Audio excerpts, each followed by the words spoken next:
We are pretty much going to be talking about how difficult it is to use every Killer Instinct character within, obviously, the 2013 version of the game, the reboot. And with that being said, we are starting off pretty much randomly with these characters. So it's not going to be in any necessary order because, in my opinion, and honestly, I think it's like largely understood that the season 1 characters had the least amount of difficulty in using them because they were all relatively simple within their mechanics and stuff. But I'm not going to get too much into that. Let's go ahead and get started on this list here. So first off is actually the last character to be added to the game, which is Eagle. And with him in particular, yeah, uses his bow a lot. He's got the slide, which is a pretty decent low, but doesn't have too much distance. He's definitely a setup character with the particular moves where he would shoot arrows up in the air, and then not to mention his little assisting bird that he can either have the bird grab the arrows that you shoot out, or he could stun the enemy or straight up attack them for a minute. And there's definitely a lot of variety within his moveset, but considering that there is like a bunch of time that you need to spend using him in order to use him to his fullest, I would say that he is definitely a tricky character to pick up on. And for the record, when I say like in terms of difficulty, I'm saying this in terms of the casual mindset. Like with somebody that's trying to pick up the game in particular, I don't know why it's freaking out. What the hell? But anyways, in terms of people trying to pick up the game for the first time, this is kind of the best I can do to like give them an idea of what characters or what you would expect from the character. So if you're going to be picking up Eagle, just know that he isn't going to be easy to use at all. He's got some basic stuff for approaching and of course for zoning. Like he definitely has a lot of zoning mechanics for him. So that's Eagle. And now we are going to go with Star Deviant's little baby girl, and that's Riptor. Riptor is actually the only character in the game that has two different types of whatchamacallit, like god damn, man, I cannot speak today. Anyways, two stances. Good lord, bro, I need to wake the hell up. But yeah, she's got two different stances. You got the regular mode, and then predator mode is essentially when she is kind of like crouching down, and she could do a various amount of overheads and lows. She could shoot fireballs from full screen at where the character is currently located. She has very few trap options or setup options. She's got nearly everything, but I'd say the main weakness that Riptor has is the fact that a lot of the moves that she does have are relatively easy to punish. And so if you're going for the mix-up option, you gotta be sure that that actually connects, because if not, the opponent can easily, like punish you accordingly. So, but in terms of using her, it does take a bit of time to actually use Riptor in her fullest. Like Sandy in particular, she does like being consistent with rushing down, playing a little bit with the zoning, but mostly just focusing on rushing down, trying to do the run grabs and stuff. Because yeah, Riptor has nearly everything that you would want in a character. But if you need to get used to the predator mode stance, because if you don't, it'll catch you off guard and you'll easily be punished. So, hiccups, excuse me. So, in that regard, I would say that she isn't too difficult, but she isn't exactly easy to use. So, I think that with that, she definitely goes on average. Like, pretty much the decent amount of difficulty that you would want for a character, but also not be overwhelming with, or not be too overwhelming with actually learning the character. So, next up is much more of a zoner, and definitely can be annoying to play against, especially if this character is not trying to rush you down, instead focusing on keeping his distance, and that's Kilgore.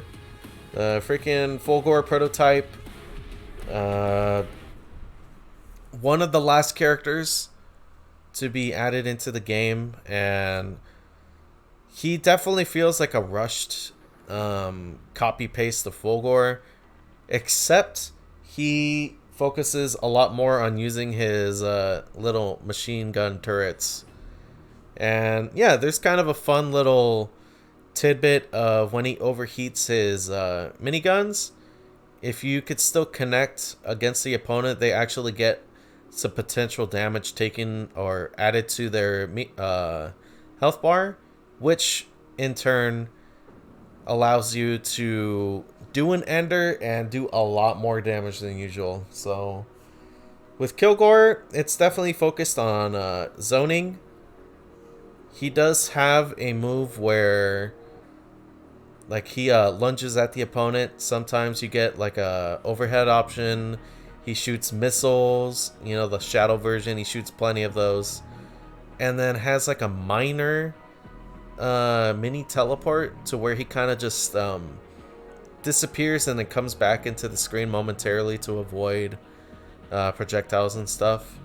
But yeah, definitely a lot more simple to use than the other two already on the list. So with that, I would say that he's a relatively simple character, you know? If you want to just pew pew the entire match, then that's pretty much your character. And yeah, he's got plenty of them, like shooting him from the air, from the ground, doing low attacks, anti-air. Like, he's got it all in terms of like trying to, you know, like keep the opponent away.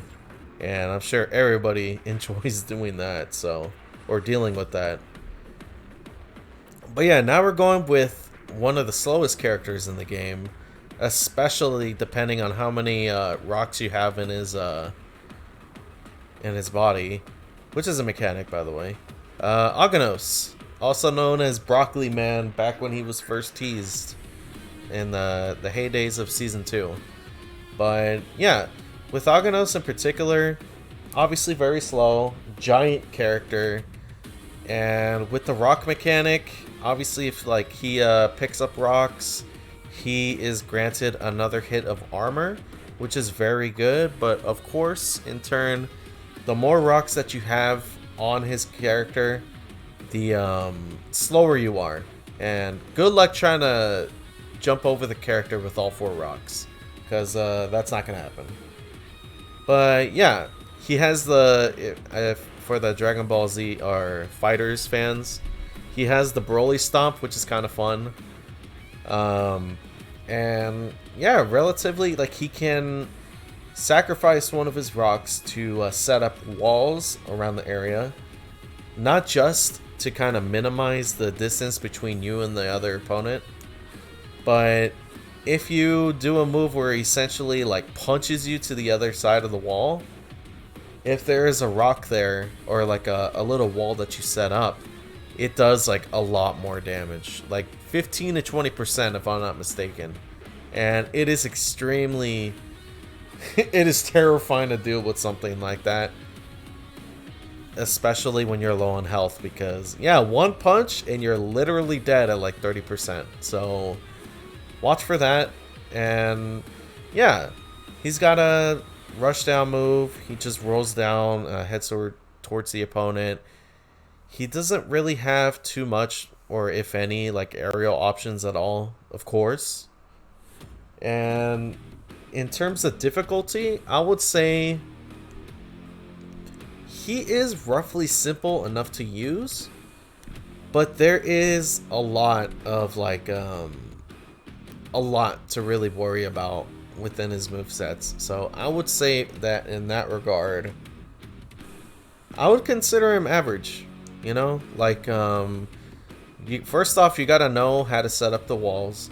You gotta know how to pick up rocks for extra hits. Know when to do it. You know, like there's definitely a lot to this character that meets the eye. So that's Aghanos.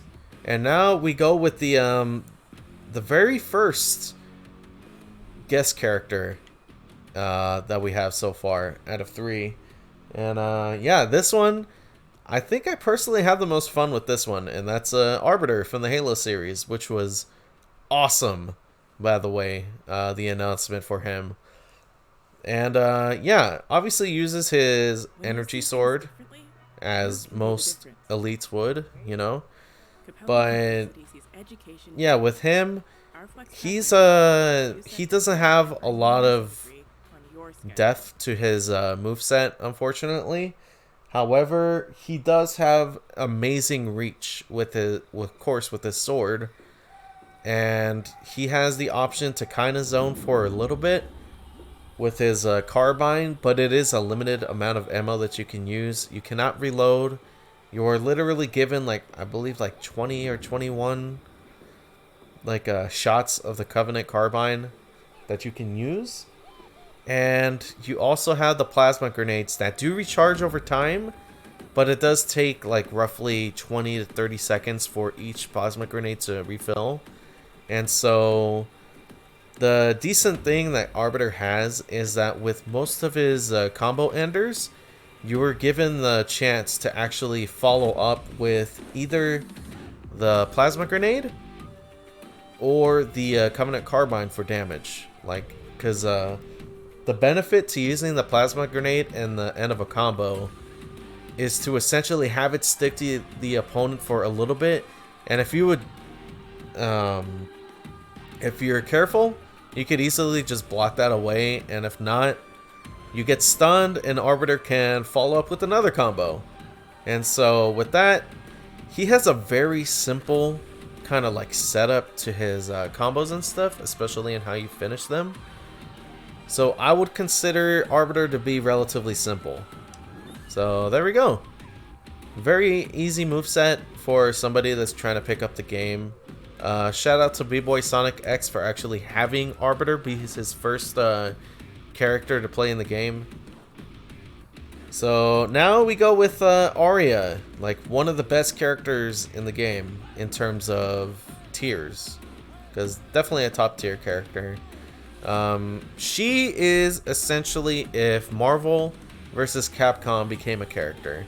3 movesets, or yeah, 3 movesets, 3 health bars, and 2 assists, essentially. She literally has all that, and honestly, the downside for her having that moveset is that she doesn't do as much damage, but even despite that, she has a lot of setup options, you know, with her assists, with her normals that can basically she has shotgun knees, and that is a pretty decent amount of range to just kind of like chip at the opponent. And yeah, man, like she's got almost everything that you would want in a character. Like she has 3 types of forms, which is the winged form, which allows her to kind of be in the air for a bit and lunge more at the character. She has the sword form, which is what's more focused on doing damage and has an overhead move. And lastly, the beam form, where, you know, if you want to zone out with a character, that's your form. Not to mention that the beam form, if I'm not mistaken, is actually the fastest. So you can easily backdash shoot. Like, if you want to be really annoying, that's essentially your strategy.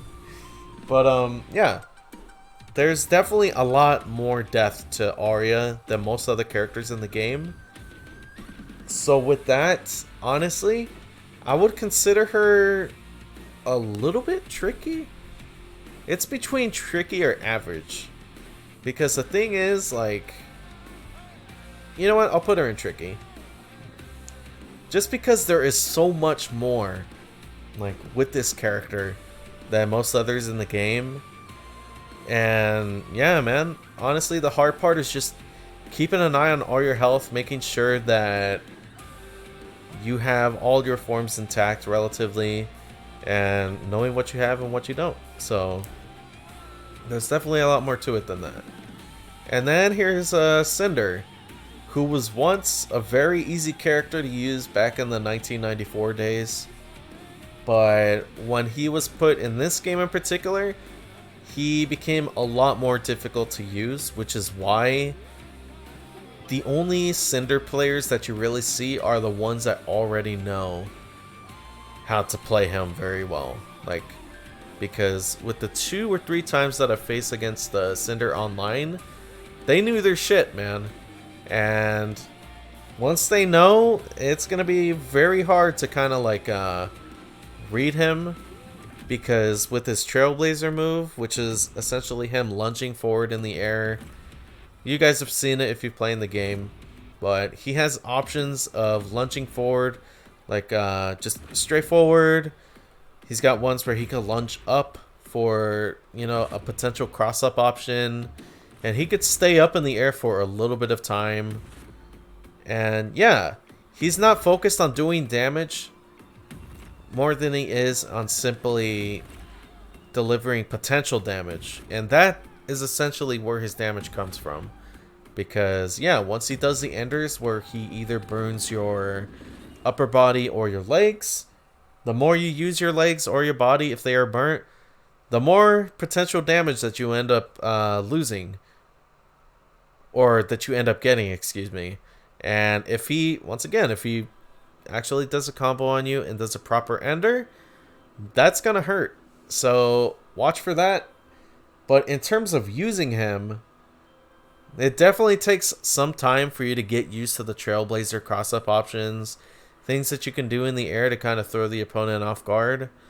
And yeah, man, I would also consider him a tricky character to use, because once again, if you're expecting to do a lot of damage in the beginning, that's not going to happen unless you are trying to, you know, do the 2 enders that that burn the opponent for potential damage. So that's Cinder. And now we go into the second character that was released in this game, and that's Sabrewulf. He alongside Jago were the 2 that were showcased when the game first came out, and I remember that he was definitely a lot more trickier to use than Jago, of course. But as time progressed and we got to Season 2 and Season 3, in comparison, Sabrewulf is actually relatively easy to use. You know, he's got a running kind of like a option there where he could do an overhead, a low, or he could do a launcher. And it's pretty nice where he is focused on rushing down. And honestly, that's his main strength. And yeah, like, the unfortunate thing about Sabrewulf is that he will not do well against zoners, because he has very little options to really get around that. And that is like one of the main reasons why he's unfortunately like one of the lower tier characters, despite him being actually pretty fun to play. You know, like his aerial juggle, like his combo potential there is pretty fun.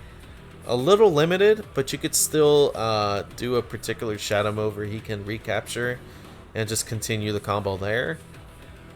But in terms of using him, you know, he's got the typical anti-air option. He's got the whatchamacallit, the 2-hit special move, and yeah, of course the run option that I also mentioned.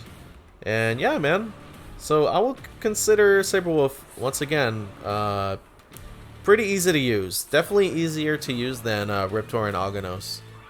And then now we have Idol. So the OG boss of the Killer Instinct series that has a lot more interesting design than he did back in the day. But yeah, Idol is a very tricky one. And I say that in the sense that you were given one of two movesets from the very beginning of the game. It is completely random. You do not get to choose which one you get to use first.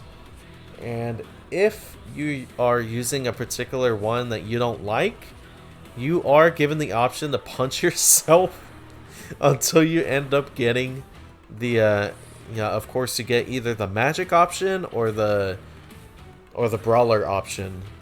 Brawler is obviously focused on overhead, rushing down, and doing a little bit more damage.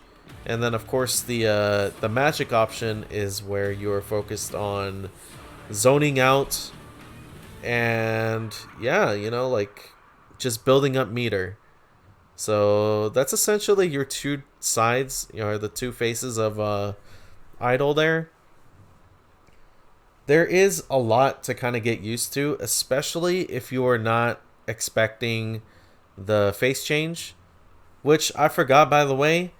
If you do decide to punch yourself for the other particular face that you want, you are going to be losing a little bit of health for each punch you do decide to make. But it doesn't do too much. But it's just enough for you to be like, oh snap, I'm losing a little too much health just for this.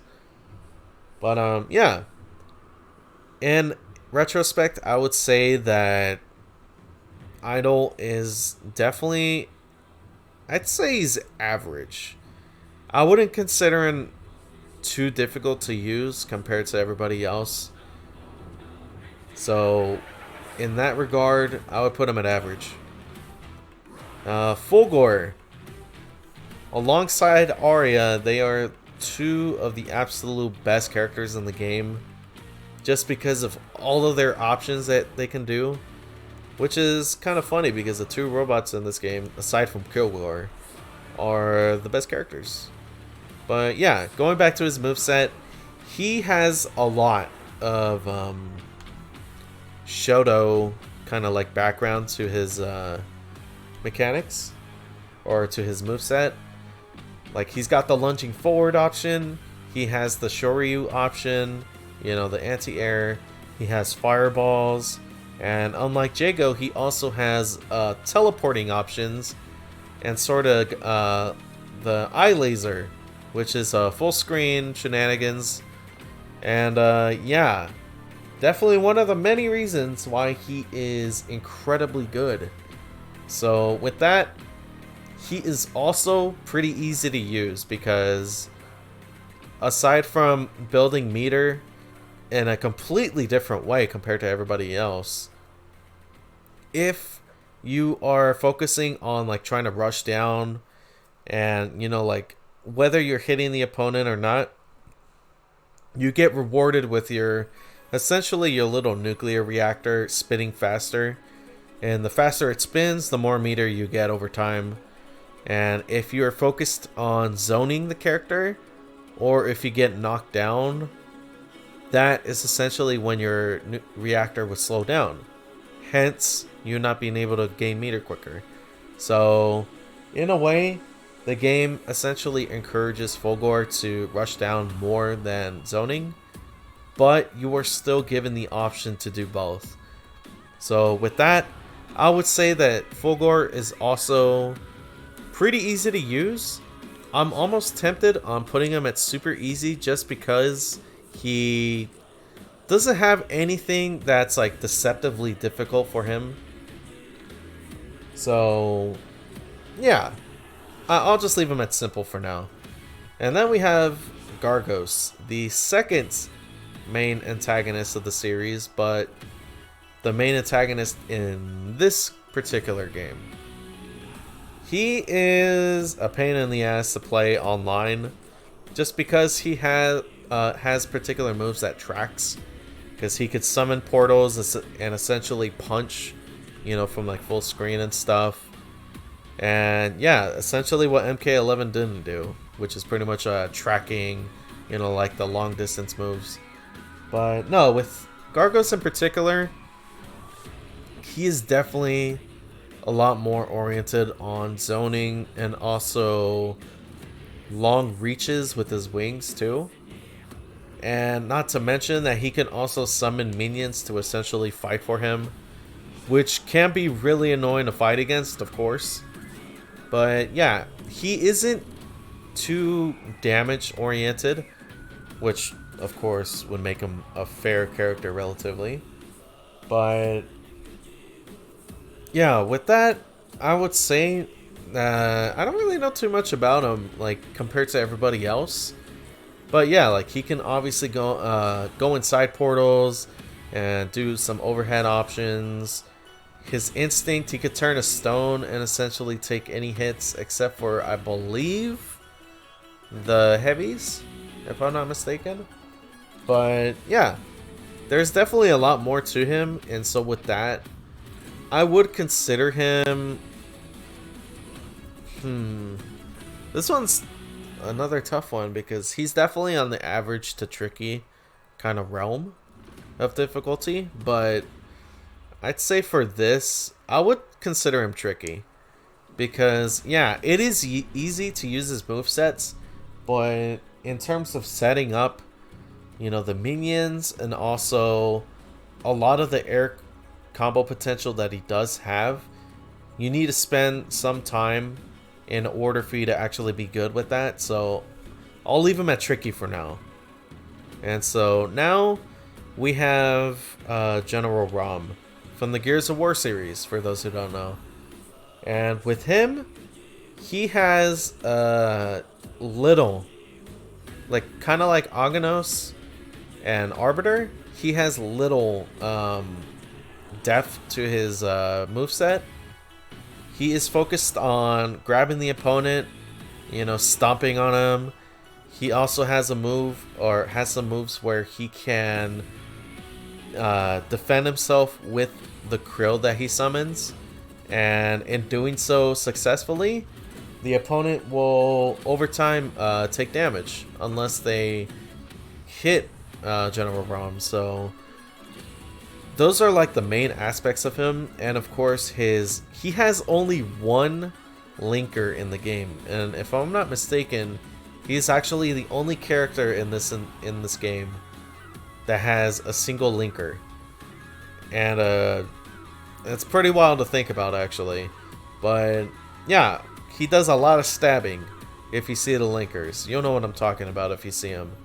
But yeah, grappling, krill, instinct mode, he pretty much summons and blackens almost the entire screen of krill, and that will do a lot of potential damage to the opponent. So once again, if you end up hitting a combo ender on them, it's gonna hurt a lot, especially if you do the shadow grab onto the floor and stuff. That has a potential of completely 100%ing damage the opponent, which is crazy. But it does take a little bit of time for that to kind of develop. So in terms of difficulty, he has a lot of like basic things for you to kind of know. So I would consider him as easy to use as these other characters. And if I'm being honest, I would probably consider Fulgord super easy, now that I think about it, because at least with Saberwolf, he has some things that you kind of need to know better. Arbiter, some setup options, but honestly not really too much there. And then of course Kilgore with several different zoning stuff that he can do. So yeah, I think that's I'll stick with that for now. Hisako, arguably the best character to be introduced in this rebooted game.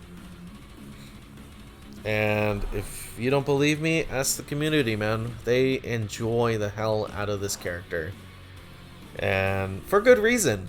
she has some counter options, some mix-up options with her little, I don't know what her weapon's called, but her little sword.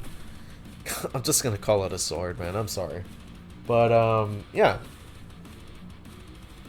mix-up options. She has a command grab that'll actually suck in the opponent a little closer to her, and if you are too close to her, you end up taking roughly 10 to 15%, depending on if you do the shadow version of it. And she does have a teleport too, so she's got several options for you to kind of like figure out, but they aren't exactly as in your face as someone like Fulgore. And so with that, with Hisako, I would say that she is average to use. So yeah, I'll leave it at average, because you have to spend a little bit of homework time to actually figure her out. And now, ironically, we are going to go into probably the most difficult character you use in the game. And allow me to sit up for this one, because, yeah, I had to spend the most time trying to learn a character with Kon-Ra specifically. I'm not even going to waste too much time here. Difficult as hell.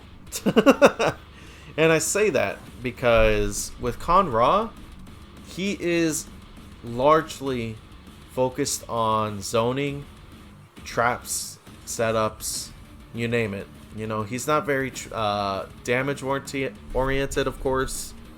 He is focused a lot more on keeping the opponent away, but also trying to catch the opponent off guard. If you do have a sand trap kind of near them, you could easily use a move where you essentially poke the opponent with the Scorpion Sting, and if that does connect, the character will actually slow down a bit in real time. So, which is definitely advantageous thing to have. Not to mention that he could do pretty much the same thing once you do the regular grab on the opponent as well. And yeah, man, with that, has decent reach. You know, instinct mode gives him like the full properties of his sand attacks. And yeah, he becomes annoying to fight against. TLDR, so very difficult character to pick up from the get-go. So there you go. And honestly, now we go to Kim Woo, who in my opinion is my least interesting, like fun character to play as, mainly due to the fact that I spent like very little time with her. So with that being said, I would say that her moveset is somewhat easy in some ways. Like, she does have a kick move that does a crap ton of damage if it connects. But of course, with that being like incredibly far to like in the screen to go, she is easily punishable for that. Her nunchuck stuff doesn't give her as big range as one would expect, which is pretty wild. But with that, she also has a parry move where she can you know, parry projectiles or like mids essentially. I think she has a low parry, but like I said, she doesn't, I don't really I've not spent too much time on her. But yeah, in instinct mode, she could actually fire those dragons for stun potential so that you could follow up with a combo. And yeah, knowing all those things, it definitely makes her a little bit more difficult to kind of learn. So with that, I'll probably put her on average, roughly, because once again, there isn't anything extremely difficult in terms of using her. but there are like some things that you have to spend time on in order to use her to her fullest. Okay, so another low tier character, but actually pretty fun to use. So we're looking at Thunder here. He is a giant as opposed to his 1994 counterpart.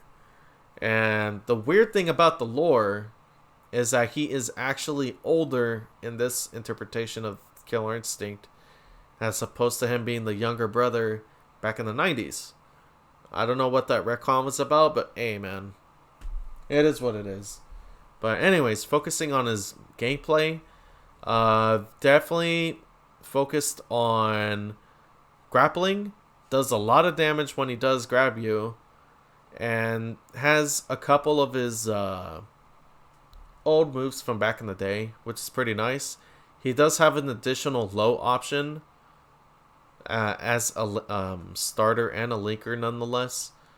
And yeah, man. He also has the opportunity to summon crows. So he could do one quick like dash move where it could go through projectiles, or you could switch to the other side of the screen if you're next to the character. So it's pretty handy things, but unfortunately, just like Saberwolf, he doesn't have a lot of options to really avoid zoning. So that's pretty much why he's not as good as most of the other characters. But in terms of using him, I would say that he is simple. So a lot of the Season 1 characters, as I had mentioned, don't have a lot of depth to them, but they are still relatively fun to use. And speaking of depth, if you want a Shoto of the game, you were looking right at him. And let's go ahead and not waste any time here. Super easy to use. And I'm not talking about high level play. I'm talking about picking up the game and seeing what the character can do. Jago is the bare bones Shoto character. The fireball, the wind kick, the sort of the Tatsu equivalent, the Shoryu, and yeah, not to mention his laser sword is plus on block. So if you want to finish like a block pressure, against an opponent on the laser sword, you're going to be plus some blocks, so you could easily, follow up with something or play defensive. So, yeah, man. Jago, bare bones Ryu of the game. There's not really much I could say about him, aside from the fact that he's one of my mains. But that's besides the point. Okay, so now we got Maya. Personally, Maya is the most fun character that I've ever played in this game. And yeah, it's definitely due to the way she uses the daggers as a projectile. If she has both on her possession, she could use a lot of the moves that she has by default. And of course, once you use up one of them, then she pretty much goes to her kick options, which she'll always have. Like, some of the dagger options are out of the table once you throw one or both of the daggers. But if you connect them, you get rewarded for it. So it's very, very fun to use. She's very fun to use. She does take time to kind of learn. But I would say in terms of difficulty, there are definitely some kinks to her that you need to learn in order to use her full potential. So she's at the average difficulty for me. So now we got Jago's sister, Orchid. She has a lot of traits that she had back in the day, in the sense of KI1, her flick flack, and KI2 having her knee uppercut, which is essentially her anti-air option, or Shoryu equivalent, if you will. Has the tiger move, but you either need to be an instinct to use it as a projectile, or you can use the shadow knee slide to turn into the cat yourself. So she has a few different things that you have to kind of learn, including the fact that a lot of people forget that she has like a little stun grenade that, depending on how long you hold the button, also like changes the distance that it can be thrown.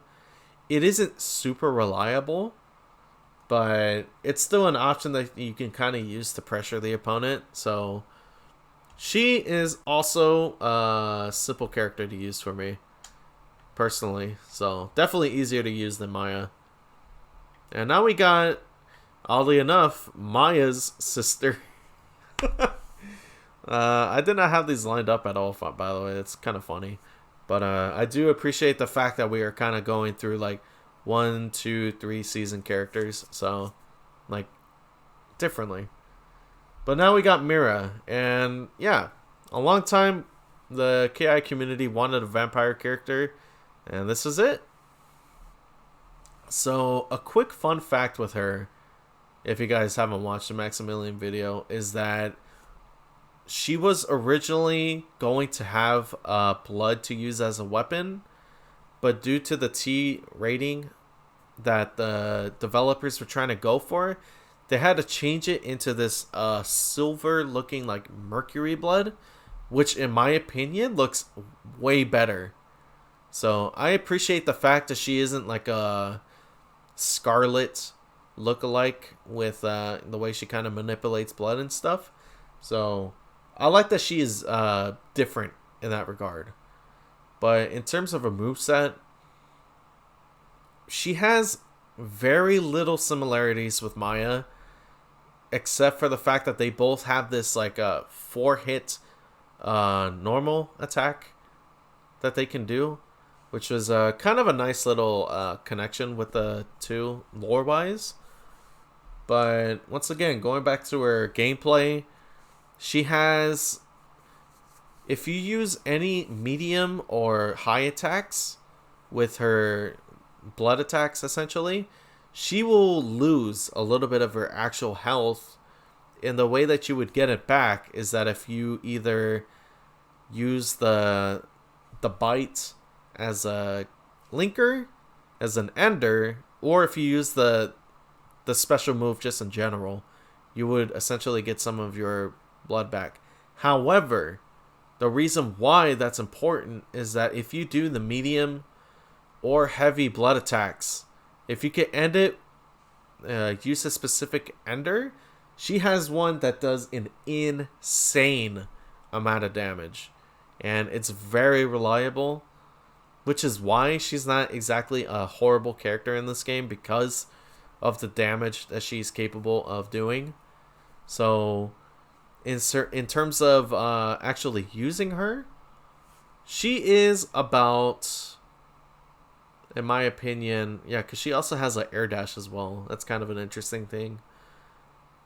I'll put her next to her sister. Although, I gotta be honest, I'm very tempted on putting it down here on Tricky as well.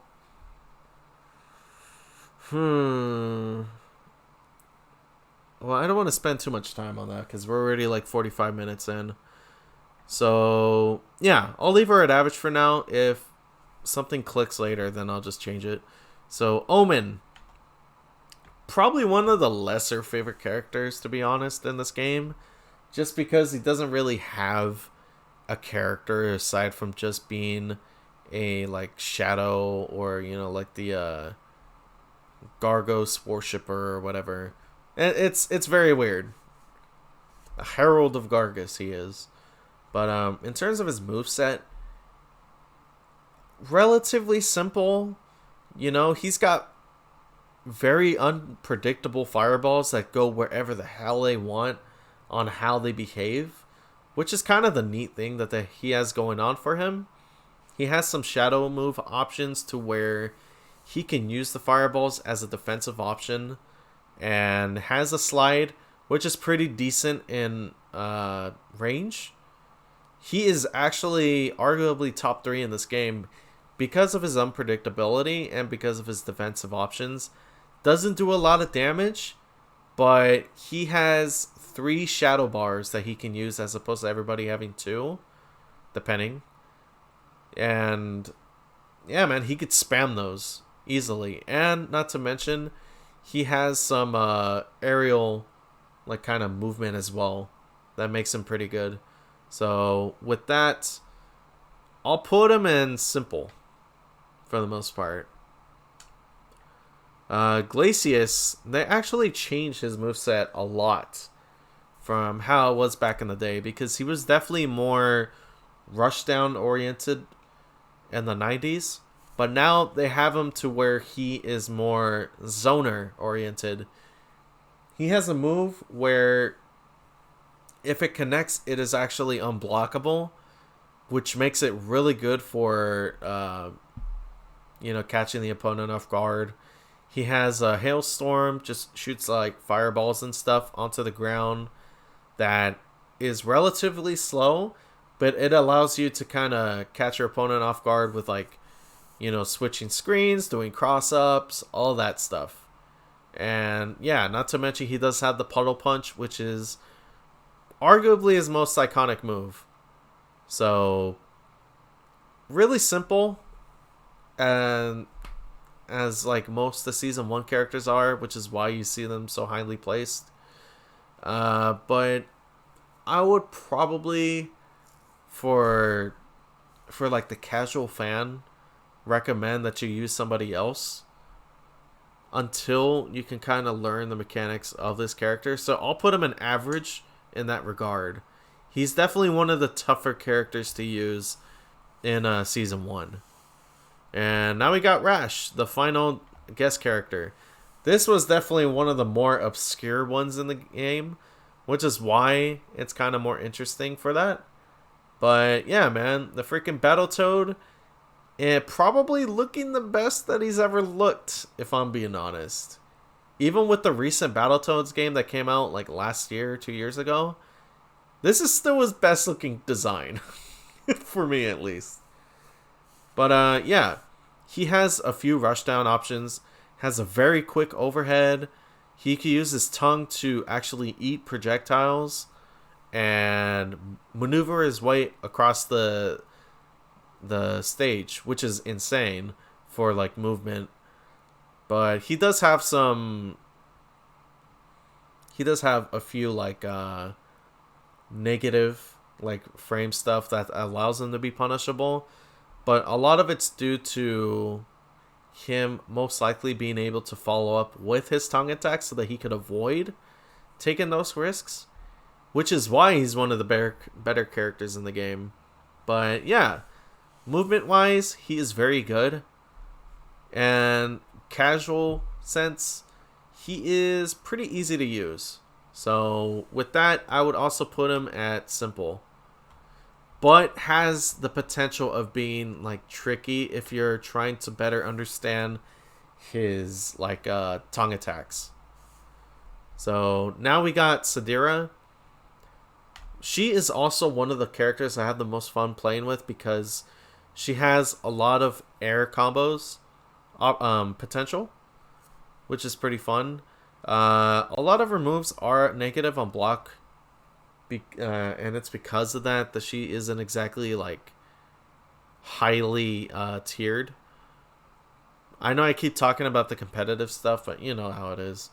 But casual wise, if you didn't know any better, you would consider her to be like very easy to use because she has the like the backflip kick, and of course the spinning special move where she can lunge forward. And yeah, like a couple air options. So I would honestly put her at average because she's definitely one of like Glacius, one of the more difficult characters to use in season 1. But yeah, that's pretty much her. Like the first original character in this game to be announced, by the way. So now we got Shadow Jago. This is pretty much a Reddit post come to life. We got the obligatory dark version of the main protagonist character. especially a Shoto character nonetheless. But he is different enough from Jago to where he has his own movesets. He does have the fireball, but he does have a different type of anti-air option. He has some teleporting options, and he does have the slide, which is incredibly fast and pretty good in range. But again, it is punishable on block. So he's got all those tools to be really good, but what makes him very good is the fact that he could sacrifice a little bit of Shadow Meter to do an additional mix-up option, and so that if the opponent is careless on defense, you could easily catch him off guard with another option there, and then just continue the combos. So he is a little bit more difficult to use, but not as difficult as like the tricky section guys are. So I'll also put him in average. And then now we got Spinal. This is if Fulgore didn't exist, I would say that Spinal was the poster boy of the franchise. So they definitely gave him a lot more character than he did back in the day. He was definitely much more goofy, but now his laugh is a lot more sadistic feeling. But enough of the character. Let me talk about the gameplay. Just like Fulgore, he is given his teleport option back, just like they both had back in the day, but a lot quicker. His skull attacks can be used in various ways. Like when he does the shadow move, it actually eats away at the opponent's instinct meter, and if he gains some skulls that he can use, those will eat away at the opponent's shadow meter. So it's kind of a nice little option for Spinal to have. He also has a relatively quick overhead option for him to use, and he does have like a very short ranged but quick lunging option for an opener to start with combos. So he is also kind of like well balanced, but just with the teleport, And he is also one of the few characters in the game to actually have a run instead of a dash. So he is pretty easy to use, in my opinion. I would put him here. He's definitely a little bit easier to use than Shadow Jago for me. And now we got combo. So Patrick Ewing jokes aside, he does have a more interesting background than he did in the 90s, because now he is a retired or semi-retired champion, voiced by Patrick Sates, who is the GOAT. But yeah, aside from that, his moveset is a lot more has a lot more to it. It's much more in depth than it's ever been in the past. So I'm honestly, this might be a surprise to some people. Or hold on. Yeah. I would say that he's a trickier character to use because he has a lot of he has a particular power line move where he lunges forward and hits the opponent with like a very powerful punch. However, you could cancel into some other particular moves. Not to mention that he has the uppercut option. A lot of the special moves, now that I think about it, that he has can be canceled into other things, but you need to be quick on your feet to kind of get those executions intact. And yeah, man, there's a lot more to this guy than meets the eye, and he doesn't need any superficial special moves and stuff to kind of show it, like supernatural. But yeah, that's a combo. Tusk, he behaves a little bit similar to Saberwolf in that he has a move where he has a low option and also an overhead option. But the difference is that he has a sword. Hence, he has a lot more reach with his attacks. And not to mention that they pack a punch way more. And so with that, honestly, he is a little bit more difficult to use. So I would probably put him in average. Because he's not that simple to use at all. Okay.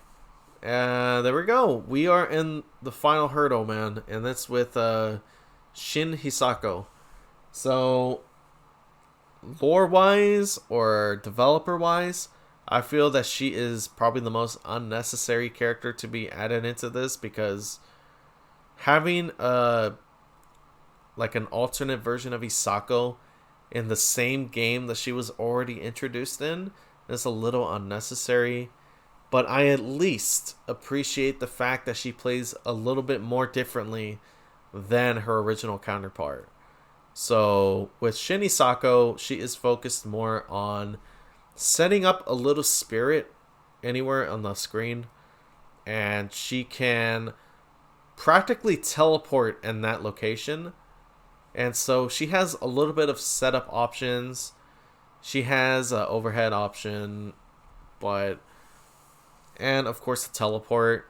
She is focused on rushing down, but has one of the quickest backdashes in the game. But even so, I still wouldn't consider her better than Hisako. Not just the character, but also gameplay. And tier-wise, she's also not as good either. However, she is easier to use, I would say. But also not that easy to use at the same time. So, as well, I'm gonna go with average here. Yeah. So, there we go, man. We did all of the freaking characters in Killer Instinct 2013. This definitely took some time for me to kind of figure it out. But ultimately, I'm just going to look at it now. Because Arbiter can arguably be on super easy because he doesn't really have too much death. Thunder can also arguably be there. And honestly, I'm very tempted to do so. But, yeah, just go ahead and looking at this now. Man. And Kara is just as in his own little realm of difficulty. Because, yeah, man, I seriously give props to people that actually main him and make him really good in, like, tournament play.